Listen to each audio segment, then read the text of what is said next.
ভালোবাসা কখনো হারায় না, শুধু সঠিক মানুষের জন্য অপেক্ষা করে। আচ্ছা, আপনি কি কখনো রিটার্ন থিওরির কথা শুনেছেন?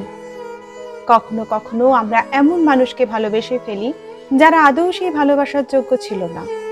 আমরা আমাদের মন, আমাদের যত্ন, আমাদের সময় সবকিছুই তাদের নামে করে দিই। তারপর সময় চলে যায়, একদিন হঠাৎ মনে হয় সবকিছু বুঝি বৃথা হয়ে গেল। নিজেরাই আবেগের সঙ্গে লড়াই করতে করতে একসময় মানুষ ভেতর ভেতর ক্লান্ত হয়ে পড়ে। কিন্তু জানেন, সত্যিকারের ভালোবাসা কখনো হারিয়ে যায় না। সে শুধু একটা লম্বা পথ ধরে কিছুটা যায়, তারপর থেমে যায়, কিছুটা ভুল পথে ঘুরে ঠিক আপনার কাছে আবার ফিরে আসে।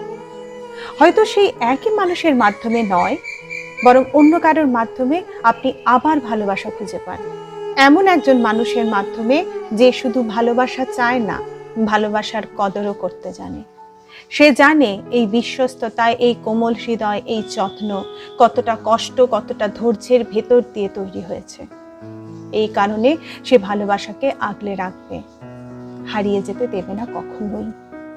সবকিছুই আবার ফিরে আসে, কারণ ভালো মন থেকে দেওয়া কোনো ভালো জিনিস প্রকৃতির চোখ থেকে আড়াল হতে পারে না কখনোই।